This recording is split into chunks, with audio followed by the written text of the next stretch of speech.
m'étais lié avec un, je parlais pas de broquille d'anglais, mais je m'étais lié avec un Africain qui parlait, un troufion qui parlait un peu le français. Hein.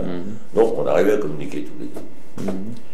Et on achetait des petits flacons de parfum bon marché, tu vois, vraiment, tout le parfum ordinaire que tu peux trouver, des toutes petites bouteilles. Eux, les ricains, quand ils levaient une fille et tout, ils étaient contents, ils lui filaient un petit truc, tu vois, la fille, de temps en temps, ils sautent de ma gueule, mais enfin, ça c'est autre chose. Ils avaient un petit présent pour eux. C'était en quelle année, ça? 44, quand ils sont arrivés. Alors, tu vois, ils faisaient un petit présent, un petit cadeau. Et pour un petit flacon de mauvais parfum grand comme ça, on avait 2-3 paquets de pipes américaines. Alors nous, il nous donnait des figues d'ailleurs, l'autre, mais ça nous donnait un petit sou. Et lui, comme ça, il avait des cigarettes américaines. S'il y avait un client qui disait, c'est pas une américaine, pas de problème. Alors, on a commencé comme ça. Bon, ça n'a rien à voir avec la musique. En dehors de ça, à la radio, on était envahi par la musique américaine, la musique de Glenn Miller, de Charlie Barnett, qu'est-ce qu'il y avait, le Artichaut et tout, Count Basie, pas trop, parce que Count Basie, de temps en temps. Mais Glenn Miller, quoi. Glenn Miller, tu vois, Glenn Miller, Artichaut, tout ça, c'était les mecs en vogue chez les Américains qui ne sont pas tous forcément des amateurs de Count Basie ou de Ellington, hein. Mais Artichaut, c'était de la variété. C'était de la bonne variété. Voilà. Bonne variété. Bien entendu. À base de jazz, mais de la bonne variété. Alors ça, c'était pas bon. Alors donc j'ai entendu l'orchestre de Glenn Miller et tout, à la radio, tu vois. Et puis un jour, j'entends le quartet de Benny Goodman, avec Jim Krupa. Des trucs de Krupa, c'est chouette ça. Puis j'ai commencé vraiment à aimer ça, et particulièrement la batterie. On peut dire que c'est Krupa qui m'a fait aimer la batterie, tu vois. Alors j'ai commencé à me bricoler, il n'était pas question d'avoir une batterie évidemment. J'avais des boîtes de bouillon cube, métalliques à l'époque. J'en avais 3 ou 4, j'avais percé des trous dedans, toi. Tu me filmes là? Je m'étais démerdé pour trouver une petite cymbale bidon, une épouvantable casserole, mais ça fait rien. Et j'ai commencé à faire tic tic tic tic tic, et en suivant la musique que j'entendais à la radio. Ah ouais, ah bon? Je faisais tic tac tic tac sur la boîte d'eau, tadapoudou, enfin badapoudou, c'est compliqué déjà. Enfin, bon, alors mes parents, au début, bon, ça va lui passer tout. Hein. Et puis, quand ils ont vu que ça ne passait pas du tout, que j'ai commencé à aller au concert de jazz. Il y avait des concerts au théâtre Édouard VII à ce moment-là, avec des mecs qui jouaient, toi, pour l'époque et tout. Où ça? Au théâtre Édouard VII. Où travaillait ta sœur? C'est pas vrai. José. Il y avait tous les dimanches après-midi C'est pas vrai. des concerts de jazz. Ah bon? Le dimanche après-midi. Ah, c'est intéressant. J'allais écouter les concerts, on voyait et les bons musiciens français et les Américains de passage à Paris. Toi, moi, dès 1945-46, Dizzy et tout ça. Quand tu tapais sur tes boîtes de cubes, Ouais. t'avais acheté des baguettes, des vrais ou des. Ah oui, un peu de bâton? j'avais une paire de baguettes quand même. Hein. Bon. Enfin, petit à petit, c'est venu comme ça. Et puis après, j'ai fait la connaissance d'un accordéoniste. Tu l'as vu sur les photos là. Oui, Le oui, tout oui. premier mec avec qui on a. T'avais quel âge là? Bon, j'avais 15 ans, 16 ans peut-être. Alors il en était pas beaucoup plus fort que moi sur son biniou, tu vois. Mais on faisait tous les deux des petits trucs dans les bistrots du coin. Hein, alors j'avais une vieille caissière, j'avais trouvé une vieille caisse claire, et puis moi je jouais du jazz, mais en attendant ça fait rien. Je tapais sur un truc. Voilà. Puis petit à petit, je fais la connaissance de mes. Parallèlement, tu es allé à l'usine. Ah, tout à fait, j'étais toujours à l'usine. Ah, ça devait être dur parce que. Ah oui, oui, mais je faisais pas grand chose. Hein. Samedi soir, Ah ouais. au bistrot du coin, c'est tout. Ça. T'étais payé? Oui, des figues. Ouais, bien sûr. T'en fais rien. Tu t'en foutais de ça? C'est bon, Je jouais. c'était pas. Et puis, bon, j'ai continué pendant un bon moment. Puis l'usine, là, j'en ai eu marre. Pour la raison que je t'ai expliqué, ils font chier ces mecs-là. Bon. Alors j'ai fait des tas de boulot après. Je suis rentré dans une maison de tissu d'ameublement, Ah bon? au Limagne. Ça, j'ignorais. Et regardez. Et j'étais vendeur en tissu d'ameublement, un truc que je connaissais pas du tout, mais où je me suis vite fait au parfum, vite mis au parfum. C'était pas du tout non plus ma tasse de thé, mais c'était mieux que l'usine. Et je voyais des gens déjà un peu plus, tu vois, j'avais Voilà. contact avec la clientèle et tout. C'était quand même autre chose. Bien sûr. Voilà, puis ça a continué comme ça jusqu'en 52. Et là, j'ai joué avec de temps en temps des copains dont j'avais fait la connaissance, je ne vais pas te raconter. Mais à quel endroit? À Paris ou à Paris, à Blanc-Ménil? à Paris. Voilà. Et puis, un jour, je vais jouer au Tramaillet. Pas au Tramaillet, à la Huchette, pardon. À Huchette. Nuance, à la Huchette. Et il y avait à l'époque un bon orchestre, un mec qui s'appelait Michel Archer. Je ne sais pas si tu as connu. Non. Il Michel jouait Archer. quoi, lui? Trompette. Ouais. Et bien. Ah. Tu vois, un type du genre de Marcel, Bernstein, tu vois, bonne qualité de musicien. Bon.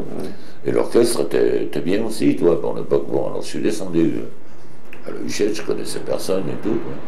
Et moi qui suis d'un naturel assez réservé, connais. Je sais pas pourquoi je me suis enhardi. Je suis allé voir le batteur, à l'époque c'était Roland Audinet. Ah oui, je connais. Que j'ai connu par la suite, bien entendu. Mais je joue sur sa batterie à la Louisiane. Ouais. Il existe encore, Audinet? Non, il est mort. Tu dois confondre parce qu'il est mort. Ah oui. Tu parles de Japy Gauthier, toi. Exact. Tu as raison. Alors donc je vais voir Audinet, puis je m'enhardis. Et je dis à Audinet, éventuellement, est-ce que c'est possible, je ne pas jouer un morceau et tout. Il a fallu que je fasse un effort parce que j'étais timide. Et Audinet m'a regardé, il m'a dit, bon, si tu veux, toi, il m'a dit ni oui ni non. Bon. Et je vois bien Audinet. Ah oui, c'était un bon déjà, toi, il était beaucoup plus loin que moi. Toi, tu avais envie. Et il m'a dit, bon, ben, si tu veux, viens jouer un morceau. Alors je me suis installé à la batterie. Pour moi, la batterie, c'était une merveille, toi, je me rappelle plus ce que c'était. Tu étais dans une Rolls. Bonne cymbale, toute l'arrière. Et il y a quand tu es content, il y a eu un feeling. Ça t'aide à jouer quand tu as un bon truc. Ah, là. Et j'ai joué un morceau ou deux avec l'orchestre de Michel Archer. Ça s'est bien passé, normalement, tout, des morceaux simples, Dixieland et tout. Bon. Et je descends de la batterie, et à ce moment-là arrive Badini, qui était là, tout à fait comme par hasard, voilà. Et il me dit, écoute, il faut que je te parle de quelque chose. Avec Michel Atnou, on est en train de monter un orchestre pour faire le tournoi des amateurs. À l'époque, le tournoi des amateurs, c'était le tremplin des bons amateurs, tu vois. Quelle année? Organisé par Jazot, 52. Oui. Organisé par Jazot en 52. C'était Delaunay qui s'occupait de ça et tout, tu vois, c'était... Charles Delaunay. C'était un petit peu les mecs qui cherchaient des talents nouveaux, en quelque sorte. Et puis tu me filmes là, non? Dis-moi. Bon, ça fait rien. Ça va changer, ça. J'y pense pas. Ça va pas changer? J'y pense pas. D'accord. Non, bah ça m'intéresse, c'est énorme ce que tu me racontes. Oui. Et puis bon, donc je suis descendu de cette estrade avec la batterie, puis Badini est venu me voir, il m'a dit, bon, on monte un orchestre, est-ce que tu veux jouer avec nous? Alors j'ai dit, bah écoute, pourquoi pas, mais tu m'as entendu, moi tu sais, j'ai pas beaucoup de technique et tout, je fais ding ding ding, il m'a dit, c'est exactement ce que je veux. Ah. Et il m'a présenté à nous. Alors, on a commencé à faire quelques petites répétitions. Il faut croire que ça a pas mal marché. Il y avait Badini, Atnou. Badini, Atnou, Guiret, et puis Borgogno, le pianiste dont j'ai parlé, qui n'est pas resté longtemps, et tout. Et Fonsec. Ouais. Autant que je sache, oui. Alors, si tu veux, on a répété, puis ça s'est très bien passé, tout le monde était content, la rythmique fonctionnait normalement, et tout. Puis on a gagné le tournoi des amateurs. À quel endroit? C'était à la Saint-Pléiel, je crois, organisé à la Saint-Pléiel. On a gagné le tournoi des amateurs. Et le tournoi des amateurs, le prix, c'était un mois au Sporting de Monte-Carlo. Oh la vache. L'Amérique. Un petit peu la C'était l'Amérique. De l'usine du Bourget au Sporting de Monte-Carlo. Je me rappelle quand on est arrivé au Sporting, toi, c'était en plein air, au Larvoto, les jardins qui sont à côté du Sporting. Ouais. Alors tu vois, le clientèle très magnifique. À l'époque, les femmes habillées, les gens se moquent, parlaient doucement, des petites tables avec des petites lampes électriques comme ça, puis c'était voilà. Et nous on est arrivé à fond la caisse. Le maître d'hôtel affolé. Les gens, qu'est-ce qui se passe? Voilà, bon, alors après on a tempéré nos ardeurs, si tu veux. Puis on a fait notre petit mois, ça a très bien passé. 15 jours. Un mois. Un mois. Un mois. Oh, l'usine, là, elle était loin, là. Oui, complètement. Surtout qu'après, on a enchaîné, puis on a commencé au Tramaillet. Alors là, il n'était plus question Et j'ai tout laissé tomber. Quoi. C'est ça. Enfin, j'étais plus à l'usine à l'époque, je t'ai dit que j'étais Oui, dans la alors, magasin de... tu étais payé, même pas beaucoup, mais vous étiez... C'était le Tu Nirvana. gagnais pas, tu gagnais moins que l'usine ou ton Ah, mais précédent? j'avais tout laissé tomber. Oui, mais est-ce qu'au niveau du rapport d'argent... Ah, bah c'était mieux déjà. C'était déjà oui, mieux. sans être... ouais, mais c'était mieux, puis au moins... T'avais tout bon, quoi, là. Je faisais ce que je voulais, quoi. Bon. Et la réaction de tes parents dans tout ça? Bah, inquiétude. Ah ouais. Inquiétude, mais Plus de la part de ton père? je crois. Ah oui. Pour eux, c'était pas un métier, c'était le saltimbanque, quoi. Ah, Bon, le cliché. on peut les comprendre. Bien sûr, bien sûr. Et puis alors, alors je suis resté une bonne année avec Atnou. Et l'année suivante, il y avait une tournée qui s'appelait la tournée de Jazz Variété. Une tournée à travers toute la France pendant l'été. Il y avait quand même des gens accompagnés comme Guy Lafitte, Nelson Mounier, c'est tout des bons quand même. Hein. Et puis, par hasard, on passe à Jean Lépin, au vieux colombier de Jean Lépin, puis là, il y avait l'orchestre de Luther. Et on a joué, j'ai fait ma première prestation avec Luther, Le Boeuf. Le Boeuf. Le Boeuf. Qui était le batteur? Moustache. Moustache. Alors, Quelle Boeuf. était la composition des musiciens? Tu te souviens plus? Bon, l'orchestre classique de Luther avec Asie, avec Moustache, avec Zacharias et tout, qui avait comme trompettiste Rabanit, enfin tu vois l'orchestre d'origine un peu quoi. Bianchini y était déjà? Qui? Bianchini y était? Roland, bien sûr. Roland y était, Roland, ouais. bien sûr, Ouais. depuis les débuts, il y était depuis le début. Ouais. Bon, donc j'ai fait le Boeuf avec l'orchestre de Luther, très bien, tout va bien, et je rentre à Paris. Et je continue mon activité, on recommence à jouer au Travaillet, toujours avec Atnou. Et un jour, je réveillotis, il me dit, tiens, j'ai reçu pour toi, j'ai une lettre de Claude Luther pour toi. Alors, bon. Et j'ouvre, et Luther, il me dit, bon, bah, Moustache envisage de quitter l'orchestre, parce que Moustache, il voulait vivre un peu de ses propres ailes, voler de ses propres ailes, il voulait faire un peu de cinéma, il voulait tout, il voulait se sortir un petit peu, se lancer dans d'autres choses. Donc il quittait l'orchestre. Et Luther me disait, si tu veux, Moustache s'en va, t'as la place.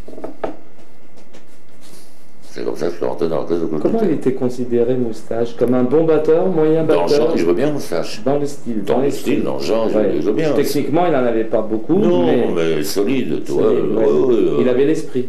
Complètement, ouais, je veux bien Moustache. Et je suis rentré dans l'orchestre de Luther. Après. Comment t'étais, toi, quand t'as reçu ça? T'étais vachement heureux? Ah bah, j'étais content, c'était la consécration, c'était l'orchestre vedette. C'est ça. C'est ça. Ah, Béchette n'était pas encore là. Si, ils avaient déjà fait des concerts avec Béchet et tout, donc il fallait que je prenne la place de Moustache dans l'orchestre et faire les trucs avec Sidney, bien sûr. Ah ouais. C'est un peu comme si tu passais de l'orchestre de Luther, Ouais. à la bonne époque, et que quand Bézi te demande de venir. Ouais, à la limite. Ouais, hein. On peut. Pour le, je parle pas de la qualité. Non, hein, non, oui, parce que deux l'orchestre choses était bien aussi, hein, attention. L'aura. Ah ben bien sûr. Mais Non, non. Luther a une plus grande notoriété, si tu veux. Ouais. l'orchestre de Comment ça s'est passé au niveau de la séparation entre Badini et... Il y a eu un dilemme un petit peu quand même? Non, Atnou m'a dit, bon, bah écoute, je comprends, toi, non, c'est pas, on n'a pas été fâchés du tout. Tu les as pas lâchés comme ça? Tu as essayé de Ah bah trouver oui, comment ça quand s'est même, fait? oui, il y a eu immédiatement un type qui est arrivé derrière moi et tout, bon, tout ça, ça s'est très bien passé. Mais si tu veux, pour moi, c'était une consécration. Eh oui. Luther, T'es resté longtemps avec vedette à Luther? l'époque. Béchet, les concerts avec Béchet et tout. T'épousais Luther et Béchette, puisque ils étaient inséparables. Inséparable peut-être pas, parce que Béchet ne jouait pas tout le temps avec l'orchestre de Luther, mais il passait en attraction au Vieux-Colombier souvent, puis après il repartait 15 jours aux États-Unis où il avait un engagement 8 jours à Stockholm, toi c'était pas tous les C'est soirs. ça. Et à chaque fois, il prenait un orchestre du cru Oui, pour l'accompagner. oui, bien sûr. D'accord. Avec des mauvaises surprises de temps en temps, ça lui est arrivé. Mais bon. Ouais. Et puis bon, il y avait les concerts, il y avait les disques, j'ai fait beaucoup de disques et tout. Ouais. Comme ça. Et Béchette, est-ce que tu as eu des relations? Est-ce qu'il t'aimait bien ou est-ce qu'il avait des choses à te dire quand tu jouais? Il m'a dit des par tas de exemple? choses qui m'ont beaucoup servi. C'est-à-dire? Ils m'ont dit, ils disaient quelquefois, il faut que tu joues comme ça, écoute un tel, Ciné beaucoup, tu vois. Écoute, mais ça n'est bien.